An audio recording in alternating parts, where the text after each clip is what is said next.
The sensor alarm started small, a quiet ping in a room full of quiet pings. Navigator Thresh of Keth Monitoring Station Outpost Valar. 9 did not look up from his meal when it sounded the first time. Alarms went off constantly in deep space. Rogue signals bounced off dust clouds near the rim. Dead satellites sent ghost pulses into the dark. Half the time the sensor board lit up because a comet shed a rock, and the rock drifted through a scan zone. Then it pinged again. Thresh set down his food. He pulled the readings. The object was not a comet. It had a drive signature, a thermal bloom that spread across his display like a bruise spreading under skin. Something was under acceleration. Something very big. He zoomed out, then out again. He stopped zooming because the numbers stopped making sense. He opened the command channel. "Station Commander," he said. "Come to the sensor bay. I'm sleeping." "Commander, come now." She came. Commander Yaela was a tall Keth, gray-scaled, with the flat yellow eyes of someone who had spent 30 years managing a monitoring post that never monitored anything interesting. She had 12 years left before retirement. She had planned to spend those years without incident. She looked at Thresh's screen. She looked for a long time. "Run the calibration check," she said. "I ran it 3 times. Run it again." He ran it again. The numbers did not change. The object was 0.4 light-years out and closing, moving at a speed that should have been impossible for something that size. Its drive bloom was enormous, not the clean, efficient signature of Keth engineering, not the precise geometric burn of Valari cruisers, not anything she had seen from any species in known space. It was rough, almost violent, like something pushed far past its limits and kept going anyway. "Classification?" Yaela asked. Thresh pulled up the shape analysis. The computer worked on it. It took a minute longer than it should have, as if the computer was not sure what it was looking at and needed the extra time to convince itself. Then the designation came back. Thresh read it 3 times before he said it out loud. "It's a ship, Commander. Hull configuration matches an Earth-class vessel." He paused. "A warship. The registry match puts it as..." He stopped. "Say it." "The ISV Iron Grace." He looked up at her. "Commander, the ISV Iron Grace was declared lost 212 years ago. The Keth hegemony was old. 400 years old by their own counting longer, if you included the centuries before formal unification, when their 3 home worlds fought each other, and called it culture. They had expanded across 47 star systems. They had absorbed, outlasted, or crushed 17 other species. They were not cruel, by their own measure. They were simply efficient. They found weaker civilizations. They offered terms. The terms were always the same: yield, contribute, be protected. Most species said yes. The ones that said no became examples. Humanity had said no. That was 215 years ago. The humans were young then, barely a century into real space travel. They had found 3 habitable worlds outside their home system and were proud of them the way children are proud of things they do not fully understand yet. Their ships were crude, but fast. Their weapons were creative in ways that made Keth engineers uncomfortable. And they had a quality the Keth had no good word for: a stubbornness that went beyond rational behavior, a refusal to stop even when all the numbers said stopping was the only logical choice. The Keth had sent a fleet to the human home system. Standard practice. Show of force, offer the terms. The humans shot first. Not a warning shot. Not a warning at all. The lead Keth cruiser was turning to present its broadside for the formal terms broadcast when 3 human warships hit it simultaneously from 3 different angles. The Keth fleet commander had been in the middle of his morning briefing. The battle lasted 11 hours. The Keth won. Of course they won 43 ships to humanity's 9, but 6 of those 43 ships were destroyed. Not damaged, not disabled. Destroyed. Broken open. And when the human fleet finally broke and scattered, 3 of the surviving ships turned back and made suicide runs at the Keth flagship. 3 of them. Only 1 got close enough to matter. 1 ship, running with her hull on fire and every alarm she had screaming at once, pushed through the Keth Point defense grid and rammed the flagship's engine cluster. The flagship did not survive. Neither did the Iron Grace. The explosion tore something in local space, a rip, a fold, a wound in the dark, and when the light died, there was nothing where the Iron Grace had been. No wreckage, no debris, no bodies, just empty space and the fading echo of something enormous that had stopped existing. Gone. The Keth returned to Earth 3 months later with twice as many ships and simpler terms. Humanity, without its fleet and without its finest ship, accepted. There was no choice. The hegemony was not punitive about it. They rarely were.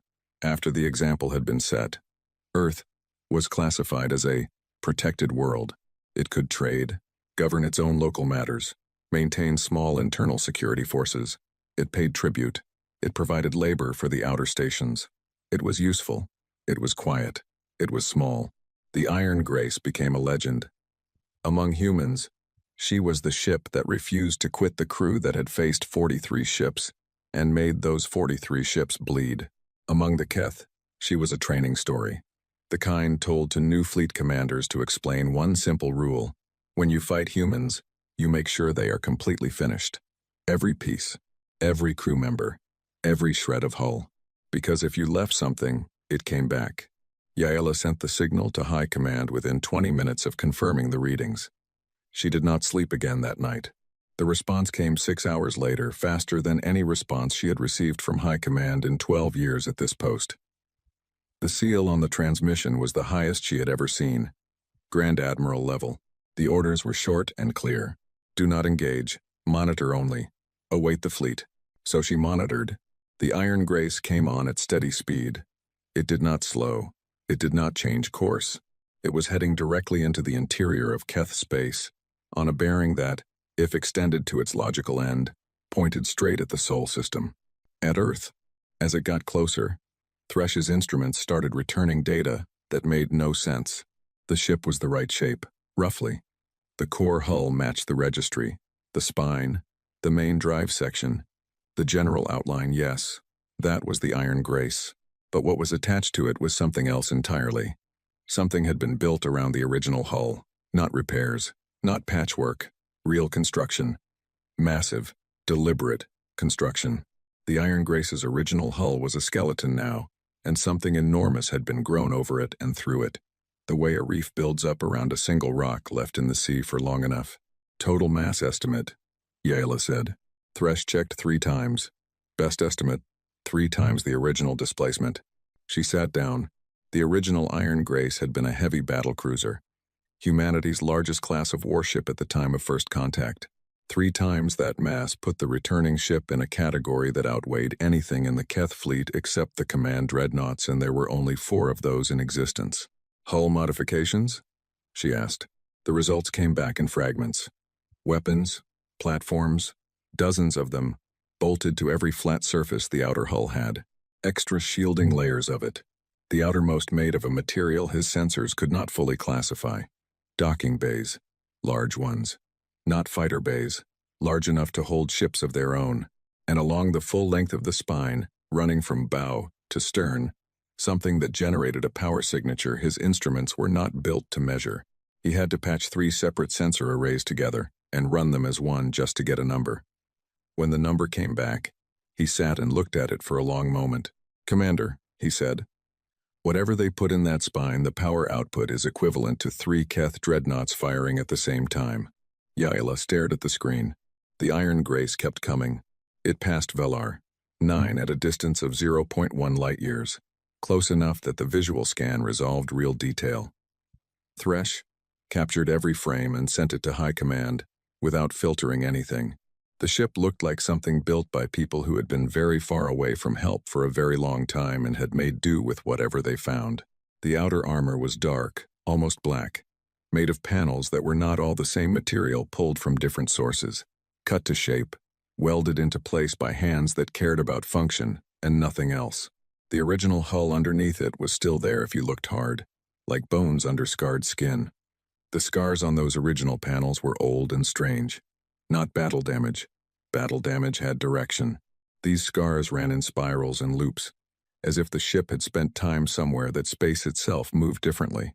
There were words painted on the hull near the bow, white letters, large enough to read at this distance, human script, English characters. Thresh had studied enough human records to transliterate them. 3 words. We came back. He included that image in the transmission.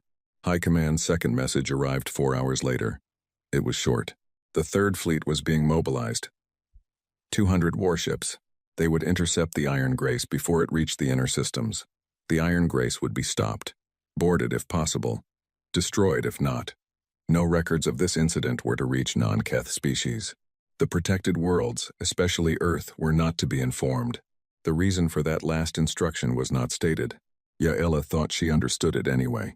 If the humans heard that the Iron Grace had come back, if they heard it before the Third Fleet destroyed it, the news would spread. It always spread. There was no stopping news that people wanted to believe. And the humans had wanted to believe in that ship for 200 years. Hope was contagious, in her experience.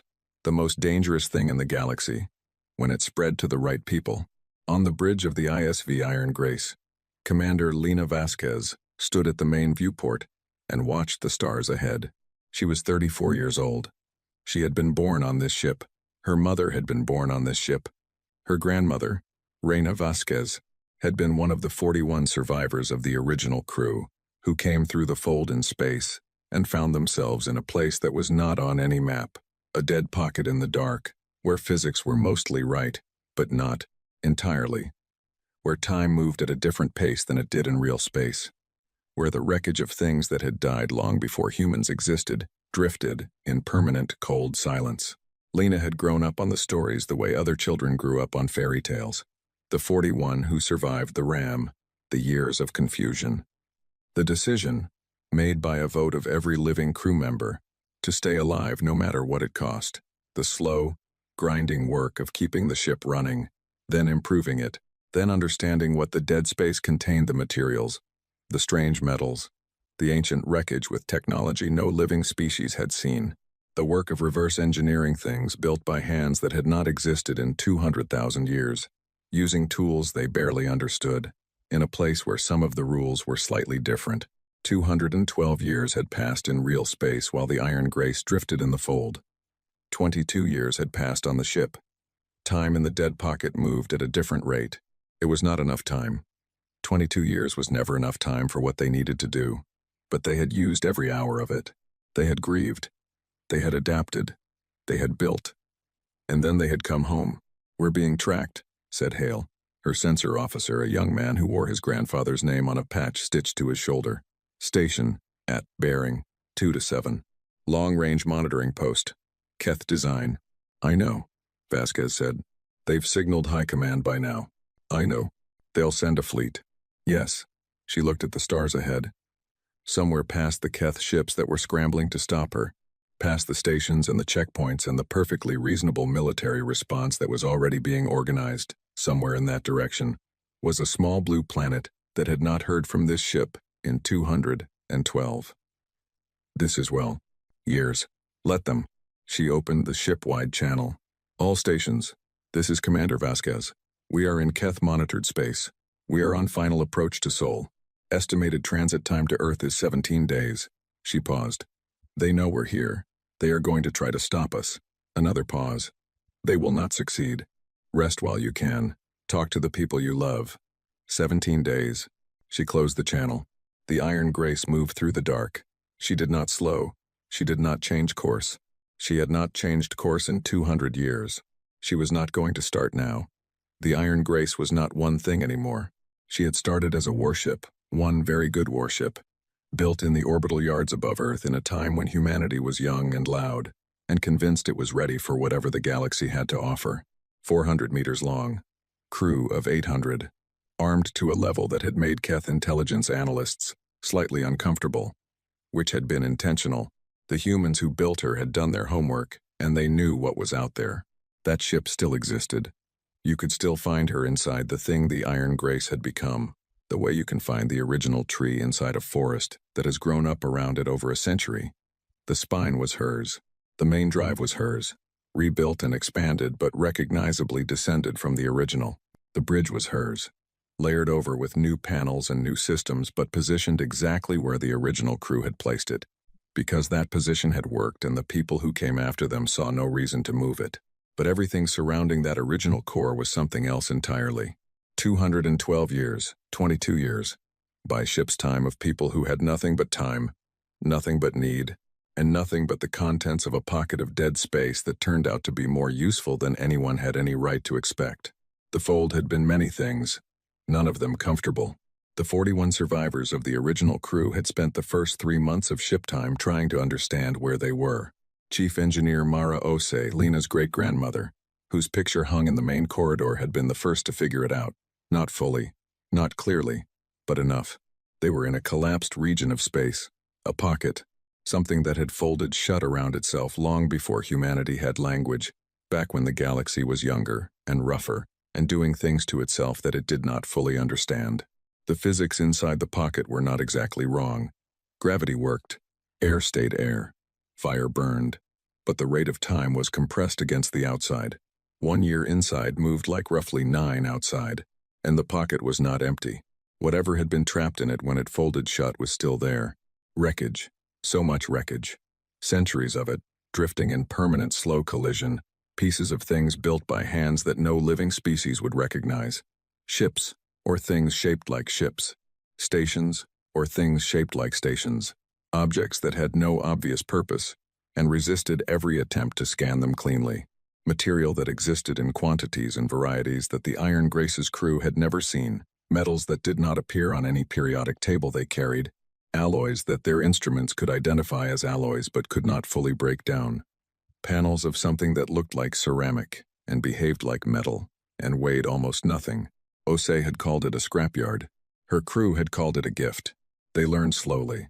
There was no choice, but slowly the first years were about survival, keeping the Iron Grace running on what they had, rationing, maintaining, figuring out what the fold's compressed time meant for growing food and recycling water, and all the other things that kept 800 people alive in a closed metal shell. People died. Not many, not fast, but steadily. Injuries, illness. One death from despair that no one talked about directly, but everyone understood. The population dropped before it grew back. But it grew back. Children were born on the Iron Grace. They grew up knowing no other home. They grew up without the planet-weight psychology of people who had somewhere else to be. No homesickness for a world they had never seen. No constant longing for open sky. They were ship people. The corridors were their streets. The hull was their horizon. They understood the Iron Grace the way you understand a body you were born into. Completely. Intuitively. Without having to think about it. And they were endlessly, creatively curious about the scrapyard surrounding them. The second generation cracked the alloys. Took them 15 years. With tools they built from scratch using materials they pulled from the nearest debris fields. The metal they found in the greatest quantity was something they started calling null iron, not iron at all. But the name stuck because of how it behaved. Dense, without being heavy. Extremely hard to damage. Resistant to heat in ways that should not have been physically possible. And available in enormous quantities. Because whatever civilization had died inside the fold had used it for everything. They pulled null iron from the wreckage, and they started building. The weapons platforms went up first. Not because violence was the priority, because people who had rammed a Keth dreadnought to survive the first time understood that the galaxy did not reward being unarmed. Chief Weapons Officer Park's grandchildren designed them. 12-barrel rail systems that could cycle faster than anything the original Iron Grace had carried, using null iron-tipped rounds that hit harder than anything the Keth had in their standard threat database. Energy weapons came later, reverse-engineered from something they found in the deeper debris fields. A device the size of a cargo crate that produced a beam they could not fully explain, but could absolutely aim. The shielding came from the same debris. Layers of null iron plate over the original hull.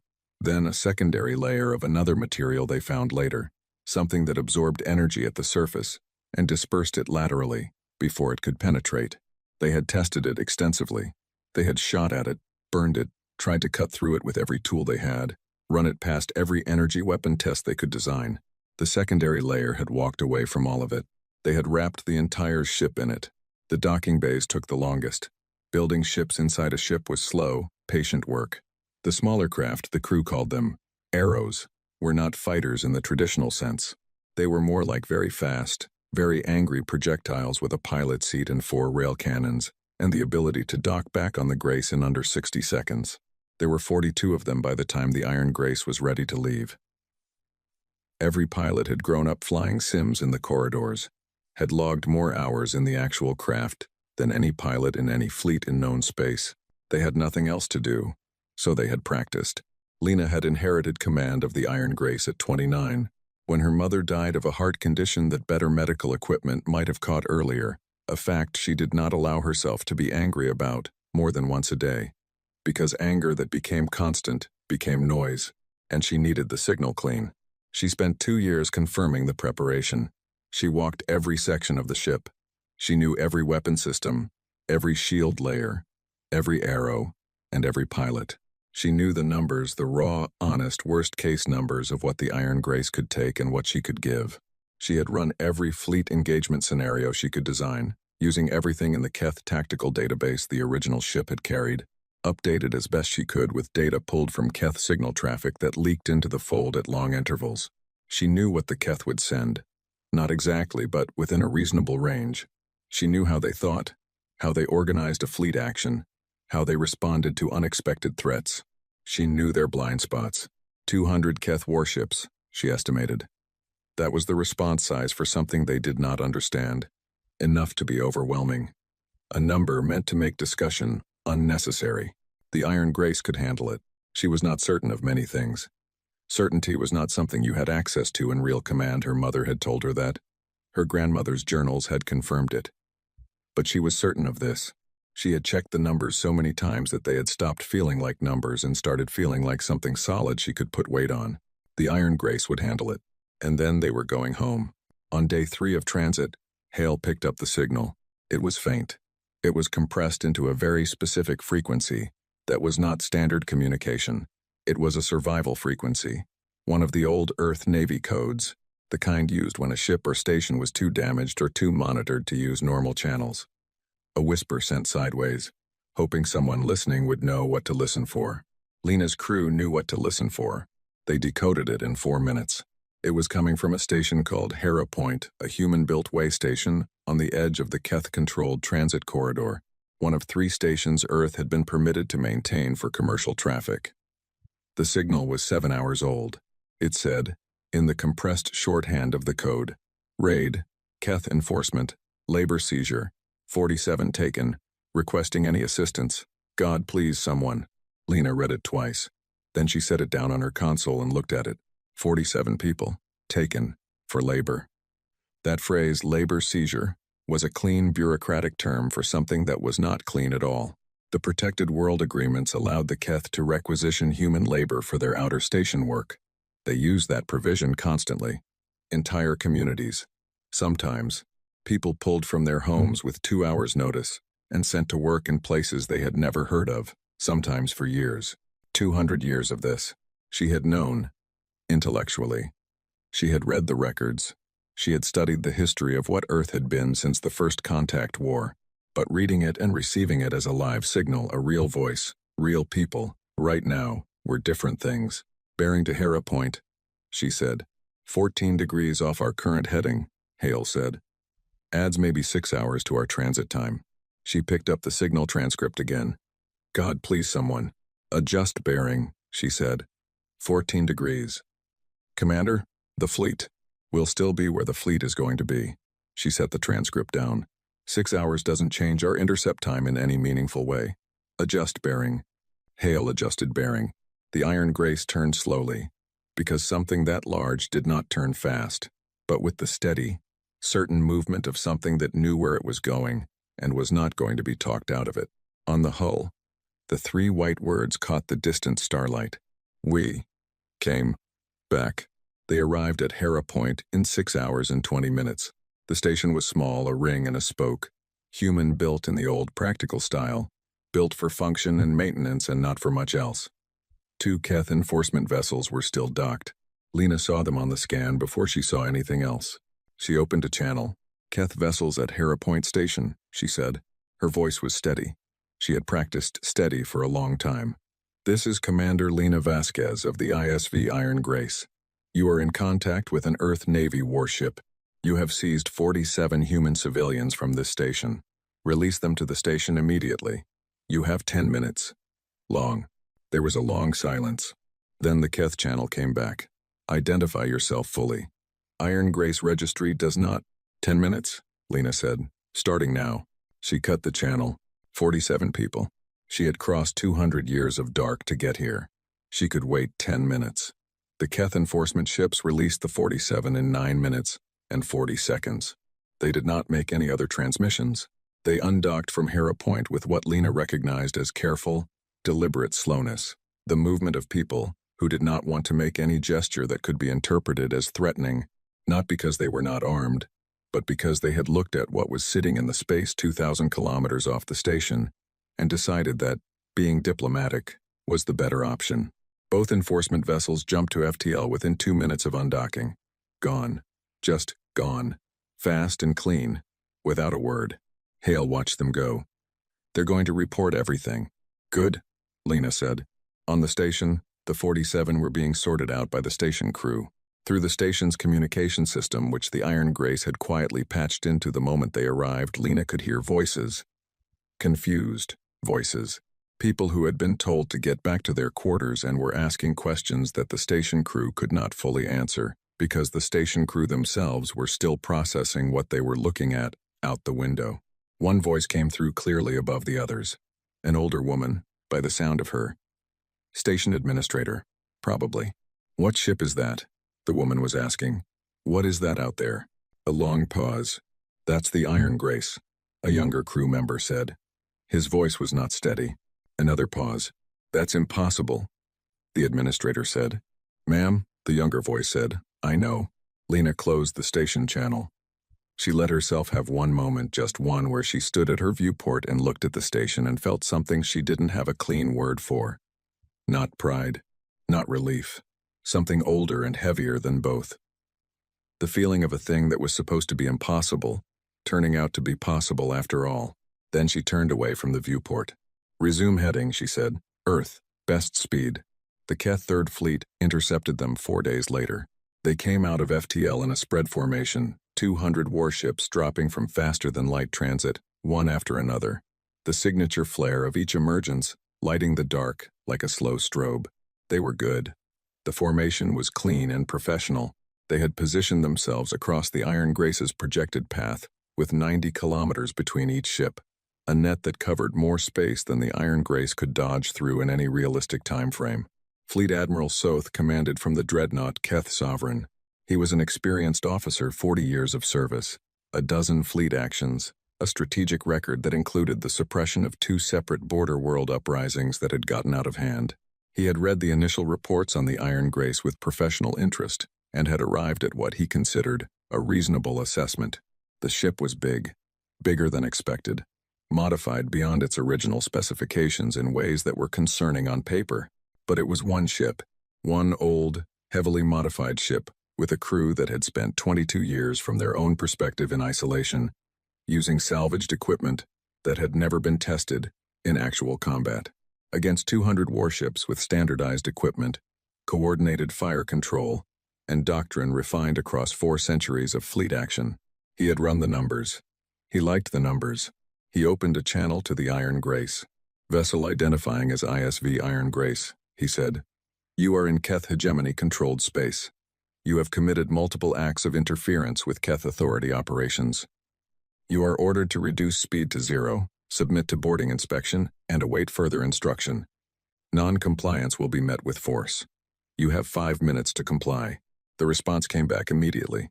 Admiral Soth, said the voice on the other end. Female, young, completely calm. This is Commander Vasquez of the Iron Grace. I appreciate the professional tone. I want to use it too, because I'm going to say something important, and I want you to know it's not a threat, it's information. You have 200 ships. I have 1. By those numbers, you think you win this. I understand why you think that. But the numbers you're using are wrong, and I'm giving you this information because boarding this ship is not possible. And fighting this ship is going to cost you more than High Command has told you this situation is worth. So here is my actual offer. Let us pass. We are going to Earth. We will cause no further incidents. We are not interested in the hegemony, its territories, or anything it owns except for the one planet we came from. Let us pass. Soth listened to this. He played it back once. Then he gave the order to open fire. 200 ships fired. The first volley was everything, energy beams and kinetic strikes and missile clusters, layered in the way Keth doctrine specified for a high-priority single-target engagement. The idea was saturation. Cover every angle. Leave nothing to chance. Hit the target with enough simultaneous force that no shield system ever designed could absorb all of it at once. The Iron Grace flew into it. The outer armor took the energy strikes, absorbed them. The null iron plating heated at the surface, glowed, dimmed. The energy dispersal layer did what it was designed to do, spread the impact laterally across the hull surface, instead of letting it punch through. The kinetic strikes hit harder. 3 got through the outer layer cleanly enough to scar the second layer of plating. The missile clusters were mostly tracked and detonated early by the point defense system's small, fast-cycling weapons that Lena's crew ran in automatic mode because humans were too slow for point defense work, and they knew it. The Iron Grace came out the other side of the first volley, with her hull hot and some surface plating cracked, and moving at full speed. Soth ordered the second volley. The Iron Grace's spine weapon fired first. Lena had not named it. Her chief weapons officer had called it the spine line, because it ran the full length of the ship and it was the most direct possible description. The technical specifications were complicated. The effect was not. It generated a focused beam of energy, using the reverse-engineered technology from the deepest debris field in the fold, in a wavelength that was not on any Keth threat table, because it had not existed in the known galaxy until now. The beam hit the Keth Sovereign, amidships. The dreadnought did not explode. It was too large for that. What it did was more informative. The beam cut through the forward third of the ship, and the forward third stopped moving with the rear 2/3, like something had drawn a line on it. The rest of the dreadnought continued on momentum, turning slowly, its drive section still pushing against a command section that was no longer attached. Soth survived. His bridge was in the rear 2/3, but his command ship was finished. On every other Keth ship in the formation, someone noticed what had just happened to the Keth Sovereign. The second volley was smaller than the first. The arrows went out, 42 of them, spilling from the docking bays along the Iron Grace's flanks, scattering into the formation with a coordination that was not quite like anything the Keth had seen. Keth fighter tactics involved formation flying, tight geometric patterns, centralized command. The arrow pilots flew like they had grown up in corridors because they had instinctively aware of where the others were, cutting through gaps in the formation, never staying in one place long enough to be reliably targeted. Each one was carrying 4 rail cannons loaded with null iron rounds, and the attitude of someone who had spent their entire life being told they were going to do something impossible. They targeted engines. That was the instruction Lena had given, and the pilots followed it with precision. Not the ships, the engines. Disable, don't destroy, wherever possible. A disabled Keth ship was a message. A destroyed one was just wreckage. The spine line fired 3 more times. After the second shot, 30 Keth ships broke formation and moved to engage the arrows, which was the wrong response. The arrows were not the problem, and moving 30 ships toward them meant moving 30 ships away from the Iron Grace, which meant 30 fewer weapons bearing on the ship that was actually hurting the fleet. After the third shot, 2 more Keth ships lost engine function to arrow railgun strikes. After the fourth shot, the Keth formation broke. Not a retreat, not at first. A break. Ships moving out of their assigned positions, commanders making independent decisions. The beautiful clean net of Soth's formation dissolving into something more like a crowd. And a crowd was not a fleet. A crowd could not coordinate fire. A crowd could not maintain effective saturation coverage. The Iron Grace moved through the crowd. She was not fast, nothing that large was fast.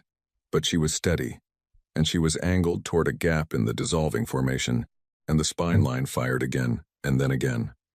And the gap became wider.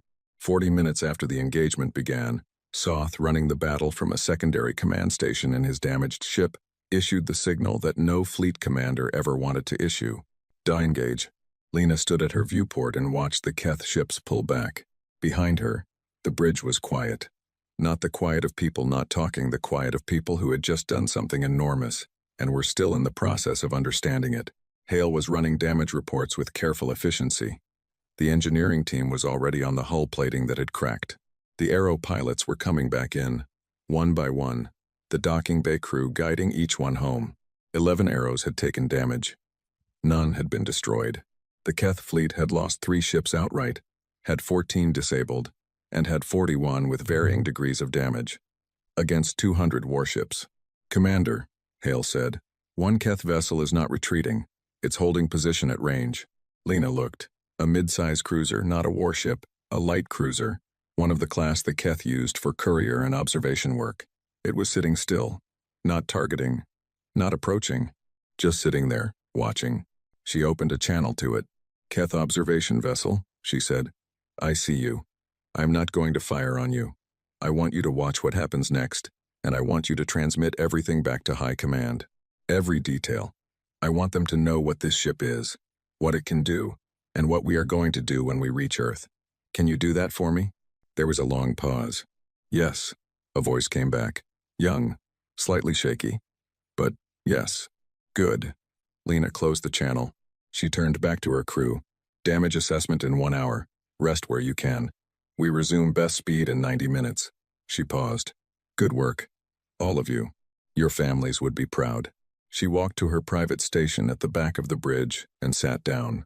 She pulled out the written roster actual paper, which she used for everything important because screens could crash and paper did not, and she checked the aero pilots' names one by one. All present. She let out a breath. Set the roster down. 13 days, she said, to no one in particular. 13 days to Earth. The news moved faster than the Iron Grace did. The Keth tried to contain it. They shut down the commercial signal relays in the sectors the ship had passed through, flagged the Hera Point incident as a classified enforcement matter, issued instructions to every protected world station in the region to hold all outgoing traffic for review. They were efficient about it. They had long experience with information that needed to not spread, but 47 people had been returned to Hera Point Station, and every one of them had seen the Iron Grace, and the station crew had seen it. And both Keth enforcement ships that had been docked there were reporting to their commanders, and those commanders were talking to other commanders, and someone in one of those chains had a contact on a non-Keth ship who owed them a favor. Information wants to move. People want to tell each other things. These are facts of the galaxy that no amount of efficient signal management has ever successfully changed. It took 6 days for the word to reach Earth. Earth, in the 215th year of Keth protection, was a different place from the Earth that had launched the Iron Grace. Physically, the planet was the same, blue and green and scarred by centuries of human activity, in all the ways that planets got scarred. The cities were still there. The people were still there. They had their governments, their music, their arguments, their food, their complicated relationships with each other. The Keth did not interfere with any of that. They were not interested in controlling the details of human life, only in its useful outputs, labor, minerals, agricultural product, transit fees. But something had gone quiet. The shipyards that had once built vessels like the Iron Grace were now certified for commercial construction only. The military training academies had been reduced to small internal security programs. The big radio dishes that had once reached out into the dark were now focused inward on Earth's own communication needs, because reaching out into the dark and asking who was there had been classified as a strategic concern under the protection agreement. The humans of Earth had become very good at not making large gestures. They kept their heads down. They paid the tribute on time. They sent the labor quotas when requested. They maintained and maintained and maintained that great human talent for endurance that looks from the outside like passivity but is, from the inside, something much more like coiled wire. When the word reached Earth not through official channels, because the official channels were locked, something happened in every city simultaneously that had no name in any political science textbook. People did not march. They did not riot. They stood in streets and they looked up at the sky. That was all. They just stood there and looked up. The Keth orbital garrison above Earth consisted of 8 ships. That was the standard complement for a protected world, enough force to maintain compliance, not enough to look like an occupation, if anyone was paying attention to appearances. 4 patrol cruisers, 2 heavy destroyers, 1 administrative vessel, 1 communications relay ship. Commander Taz of the garrison flagship Hegemony's Grace. The name was not ironic. The Keth simply liked naming things. Grace received the 3rd Fleet engagement report. At the same time, he received the first rumor from his intelligence officers that the news had reached Earth. He read both reports at the same desk, in the same hour. He understood the problem immediately. If the Iron Grace reached Earth orbit before he stopped it, It would not matter what he did afterward. The signal, the symbol, the image of that ship in orbit, above the human homeworld, that would be enough. That would be a thing that could not be undated, could not be contained, could not be managed from above. He sent a request to High Command for reinforcement. High Command told him the nearest available fleet was 9 days out. He had 7. He made his decision. The garrison's 8 ships accelerated out of their standard patrol orbits and moved to intercept on day 7 of the Iron Grace's final approach. They had coordinated their positioning carefully, a layered defense line across the approach vector, each ship covering the other's angles. It was very good positioning. Tas was a competent officer, and he had done the best work he could with what he had. Lena saw the formation on long-range scan and called her senior officers to the bridge. 8 ships, said her weapons officer, a woman named Shen who had the reputation of remaining calm at moments when calm was the hardest thing to maintain. 4 cruisers, 2 destroyers, 1 admin, 1 relay. The relay has no weapons worth discussing. The admin vessel has defensive armament only, so effectively 6 combat vessels. Against us, said Hale. Against us, Shen confirmed. Lena studied the formation. They're trying to force us to navigate around them or engage while Earth is still at distance, she said. If we go around, it takes time they're using to wait for reinforcement. If we engage, they're hoping the battle disrupts our approach enough to make a difference. So what do we do? Asked her chief engineer, a large, quiet man named Torres who had never once in his career offered an opinion that had not been immediately useful. We fly straight, Lena said. Steady speed, no evasion. We open a broad-spectrum broadcast on all Earth frequencies before we reach their engagement range. Everything audio, video, text. We tell Earth exactly who we are and exactly what we're doing. And then we deal with the 6 ships. She paused. I want the spine line offline, she said. Everyone at the table looked at her. These 6 ships are doing their job, she said. Their commander has fewer options than Soth had, and worse odds, and he knows both of those things. I'm not going to cut his ships in half if I don't have to. Standard weapons, arrows on standby. We push through clean if we can. Torres nodded slowly. Shen made a note. Hale had the expression of someone who was not sure if this was wisdom or sentiment but had decided it was not his place to ask. All right, Lena said. Let's go home. The broadcast went out 2 hours before the garrison engagement range. It was not a speech. Lena had thought about making a speech, had drafted 3 versions of one, in fact, in the quiet hours of the transit, and had deleted all 3, because they sounded like speeches. Too composed, too finished. The people of Earth did not need a finished thing. They needed a real one. So she sat in front of the bridge camera, and she told the truth. She told them who she was and where she had come from. She told them about the fold in space, and the 41 survivors, and the 22 years that had been 200 on the outside. She told them what they had found there and what they had built. And she told it plainly, without decoration, because the facts were extraordinary enough on their own. She told them they were coming home. She told them the garrison was going to try to stop that. She told them she was going to deal with the garrison. Then she said one more thing. 200 years ago, she said, this ship and her crew bought Earth time. The crew paid everything they had to give you more time to find a way through. I don't know if that's what happened. Maybe the Keth just got comfortable. Maybe the years went by and comfortable felt like peace. That's human. That's reasonable. She looked directly into the camera. But we are not comfortable anymore, and you don't have to be either. She ended the broadcast. On Earth, in a city that had once had different borders and a different name, a woman named Sol Reyes was watching the broadcast on a screen above a market stall when the Iron Grace came over the horizon of the camera feed. She saw it, just the shape of it. Enormous and dark and moving with the kind of steady, purposeful weight that very large things move with when they have somewhere to be, and nothing is going to change that. She had grown up hearing the story of the Iron Grace from her grandfather, who had heard it from his mother, who had been a naval history student before the universities stopped teaching naval history.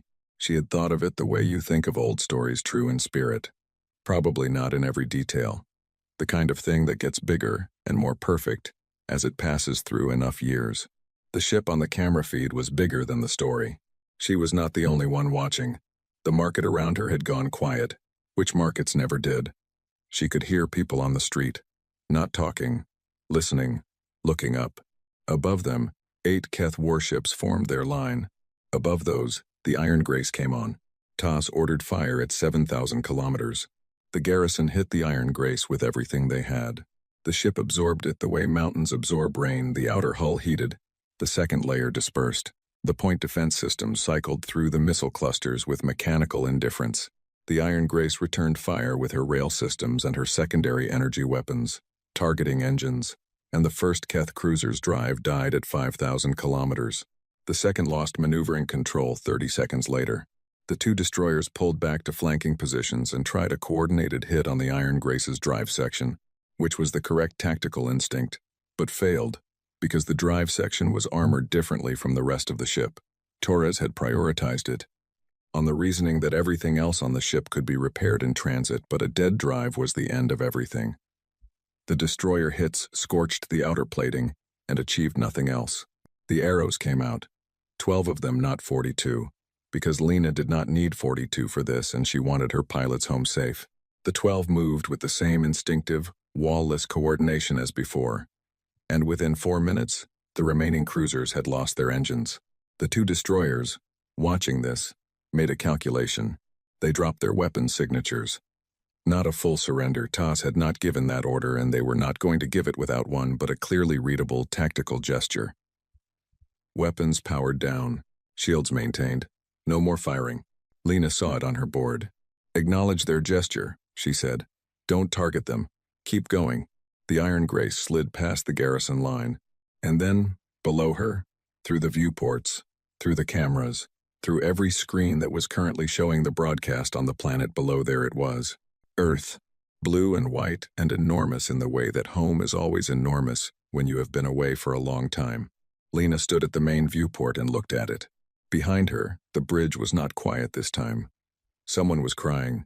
Someone else was laughing in the way that sounds like the same thing. Hale had his hand over his mouth and was staring out the viewport with an expression that had no simple name. Lena kept her own expression still. She was the commander. She held the still, but she allowed herself, in the privacy of her own chest, something that felt like a tide coming in after a very long absence. She opened the ship-wide channel. "We are in Earth orbit," she said.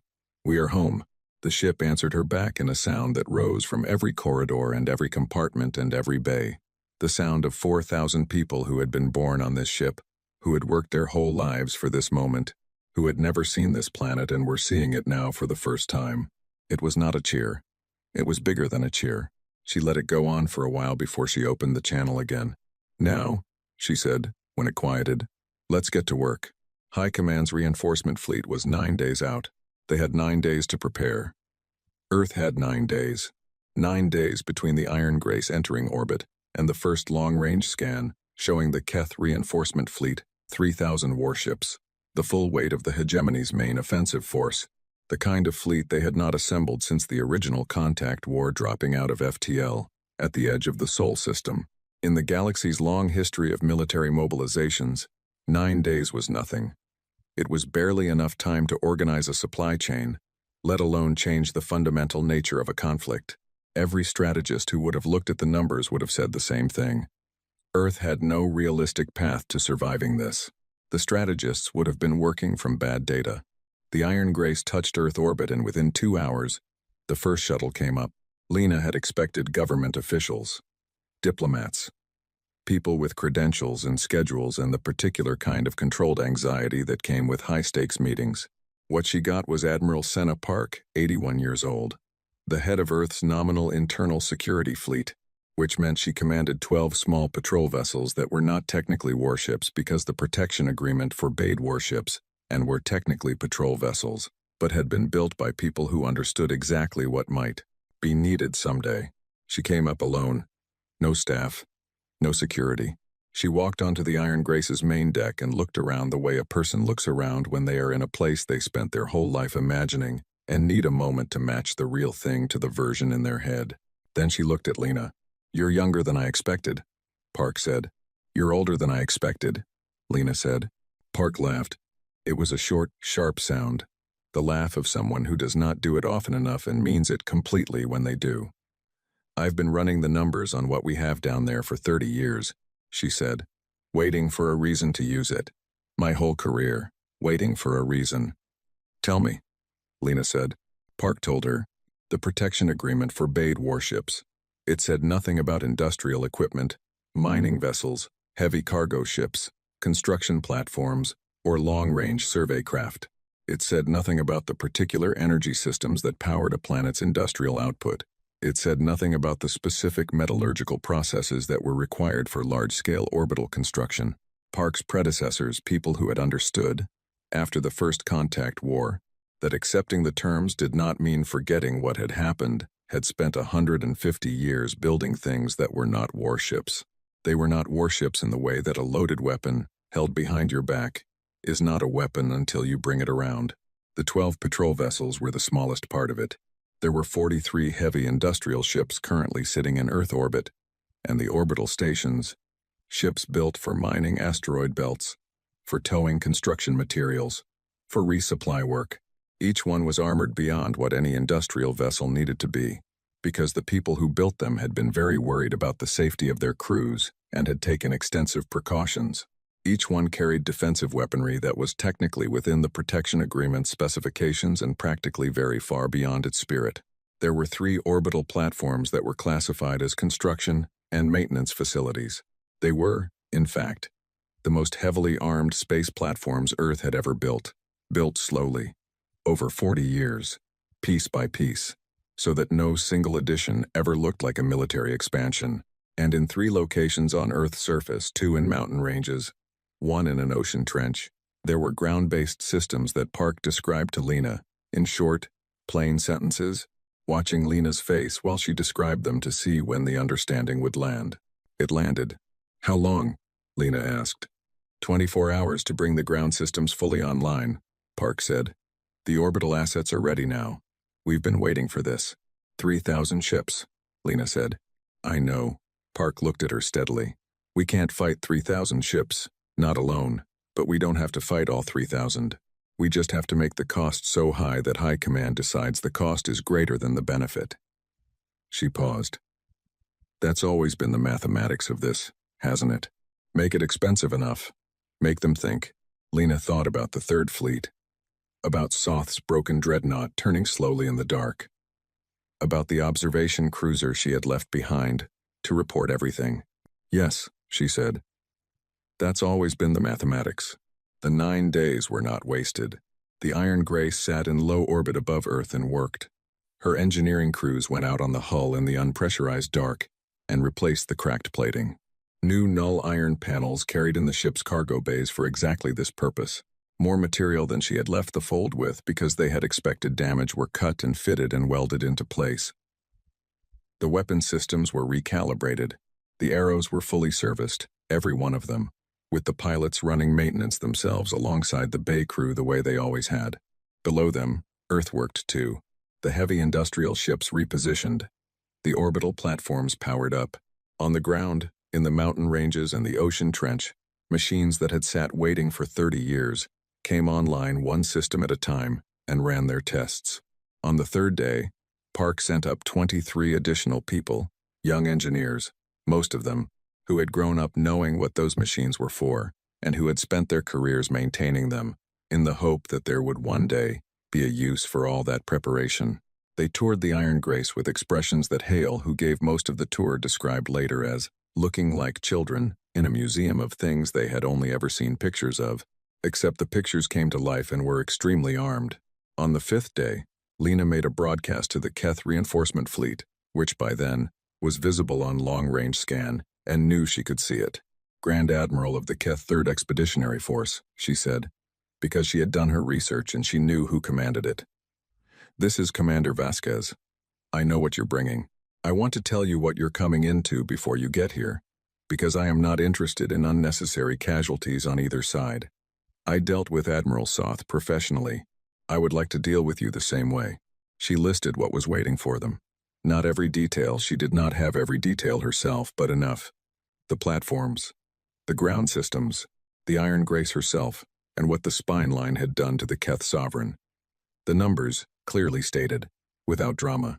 You have 3,000 ships, she said at the end. That's enough to win. If winning only means destroying enough of us that there's nothing left. But it is not enough to do that without losing ships. A lot of ships.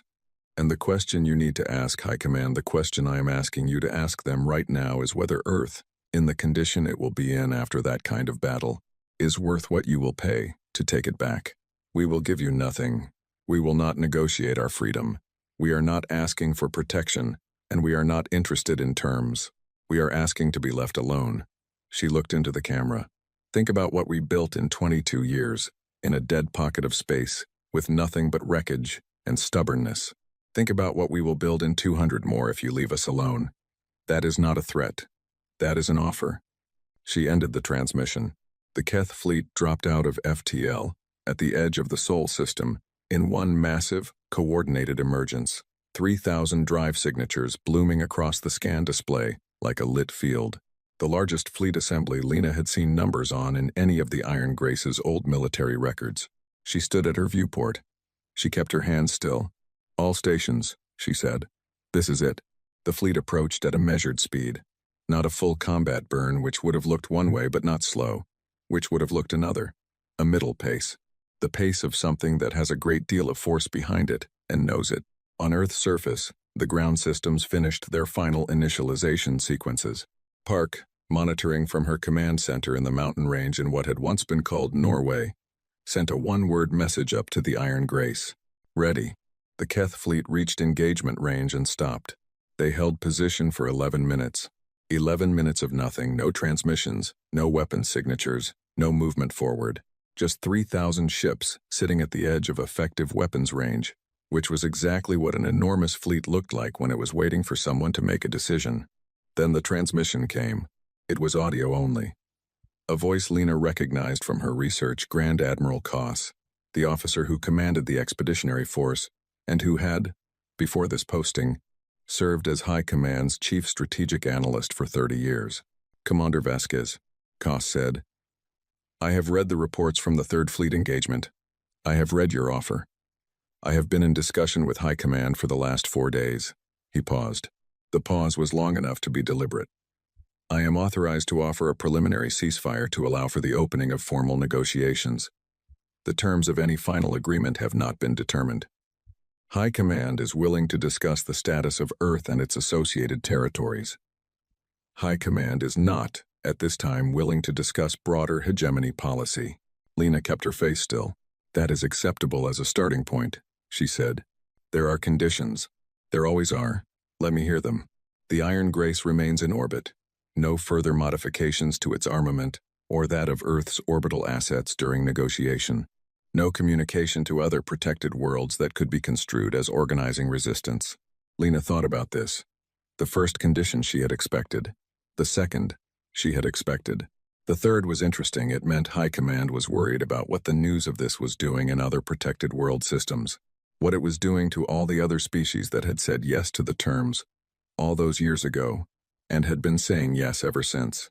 Accepted, she said, on condition that all labor seizures from Earth and human-populated stations cease immediately, during negotiation and after. A pause. Accepted. And the Keth fleet withdraws to outside the Sol system boundary. A longer pause. Agreed. She watched the fleet on the scan display. It began to move. Slowly. Back the way it had come. 3,000 ships. The full weight of Keth military force, turning around and moving away from a planet they had controlled for 200 years. Because the mathematics had changed. Because the cost had become greater than the benefit. Because one ship had come back. The Iron Grace sat above Earth and watched the fleet go. On the bridge, no one said anything for a long time. Lena stood at her viewport and looked at the planet below her and the retreating fleet above and let the silence sit. It was a different kind of silence from the kind that had filled the bridge after the Third Fleet engagement. That silence had been full of the immediate adrenaline weight of something just finished. This silence was the kind that comes after something changes permanently. A big, quiet, slightly unreal feeling, like the moment after a storm when the rain stops and you're not sure yet what the world looks like. Is it over? Hale asked. He was not asking about the negotiations. He was asking something larger. No, Lena said. This is what it looks like when it starts. She turned from the viewport. There was work to do. Negotiations were not peace, they were the opening of a long argument, and long arguments required preparation and endurance, and the ability to hold your position while someone with more resources tried to wear you down. She needed Park and her team back on the ship for planning. She needed to know everything about the other protected worlds and what was happening in them. She needed to know what the Keth considered non-negotiable and what they considered merely expensive, because those were different categories, and the space between them was where the actual outcome would be found. 22 years of work had gotten them to this orbit. This orbit was not the end of anything, but it was the end of one thing. All stations, she said, opening the ship-wide channel. The Keth fleet is withdrawing. Negotiations are beginning. We are staying in Earth orbit for the foreseeable future. She paused. Shore leave is authorized by rotation, Earth surface. For those of you who have never stood on a planet before, I want everybody back within 24 hours of their rotation start. But go down. Feel the ground. It belongs to you. She closed the channel. Down below, on the planet, Sol Reyes was still standing in the street where she had been when the first broadcast came in. It had been 9 days.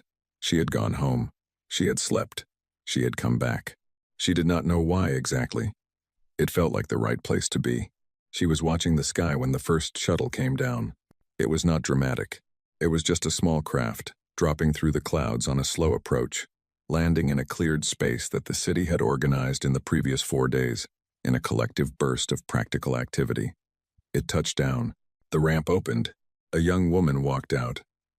She was wearing a ship's uniform, dark gray, worn at the elbows, practical.